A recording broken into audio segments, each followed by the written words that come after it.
ত্রয়োদশ জাতীয় সংসদ নির্বাচনকে সামনে রেখে রাজনৈতিক দলগুলোর সম্ভাব্য প্রার্থী বাছাইয়ের তৎপরতা বেড়েছে। একই সাথে রাজনৈতিক দলগুলো তাদের নির্বাচনী আসনগুলোতে মনোনয়ন প্রত্যাশীদের মধ্য থেকে চূড়ান্ত প্রার্থী বাছাইয়ের কাজও শুরু করেছে।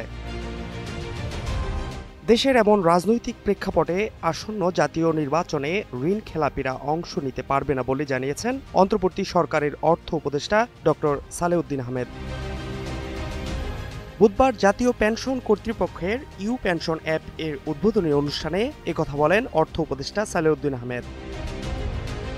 ডক্টর সালেউদ্দিন আহমেদ বলেন, কোর্টের স্টে অর্ডার সংক্রান্ত সমস্যা থাকলেও নির্বাচন কমিশনের উচিত ঋণ খেলাপিদের শনাক্ত করা। কোনো ব্যক্তি বা দলের কথায় নির্বাচন বন্ধ হবে না বলেও মন্তব্য করেছেন অর্থ উপদেষ্টা সালেউদ্দিন আহমেদ। আগামী জাতীয় নির্বাচন সুষ্ঠু ও সুন্দর করার লক্ষ্যে অর্থ মন্ত্রণালয় সব ধরনের সহায়তার পাশাপাশি আইনশৃঙ্খলা নিয়ন্ত্রণে রাখতে স্বরাষ্ট্র মন্ত্রণালয়কে সব ধরনের লজিস্টিক সহায়তা দেয়া হচ্ছে বলেও দাবি করেন অর্থ উপদেষ্টা।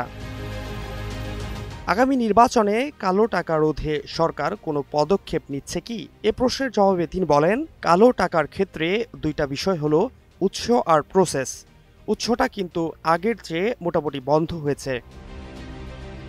সর্বজনীন পেনশন স্কিম প্রসঙ্গে তিনি বলেন, স্কিমে চাকরিজীবী শিক্ষক সহ সব পেশার মানুষ অংশ নিচ্ছেন না।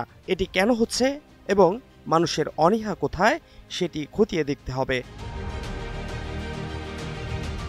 Fahad Shahriar, news desk, global television.